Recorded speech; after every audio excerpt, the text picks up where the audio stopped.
اصل میں ہماری جنرل باڈی میٹنگ ہوئی تھی. اس میٹنگ میں تمام جو وکلاء تھے ان سب کا یہ سجیشن تھی کہ ہمیں پنجاب بار کونسل سے ریکویسٹ کرنی چاہیے کہ ہماری اسٹرائک تھی اس کی وائلیشن ہوئی. وائلیشن کے بعد جو ان سے یہ سب انسیڈنٹ ہوا ہے تو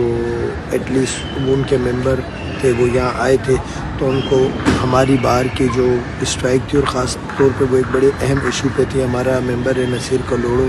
اس کا گھر توڑ دیا تھا ایس پی نے کمبر شہداد کوٹ میں. اس کو ویسے اس کے ساتھ معاملہ ان کا ایک ایشو چل رہا تھا تو اس سلسلے میں وہ اسٹرائک تھی. تو اس میں انہوں نے کہا کہ ایٹ لیسٹ ان سے کہا جائے کہ تاکہ ان فیوچر اس طریقے کے مس ہیپننگ ہو, خاص طور پہ جب اسٹرائک چل رہی تھی اور اس ٹائم پہ انٹری جو ہے تو وہ اس سے تناظر میں ہم نے ایک لیٹر لکھا تھا پنجاب بار کونسل کو, اس سے ریکویسٹ کی تھی کہ یہ آپ کے ممبر نے یہ کام کیا ہے.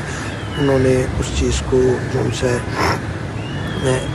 اس میں انہوں نے اس کی ورتھ کو جانتے ہوئے اس ایکٹ کی جو ہے جو ان کا ایکٹ تھا اس کی وہ ایک جو ہے وائلیشن جانتے ہوئے اور جو تھی بھی کہ بھائی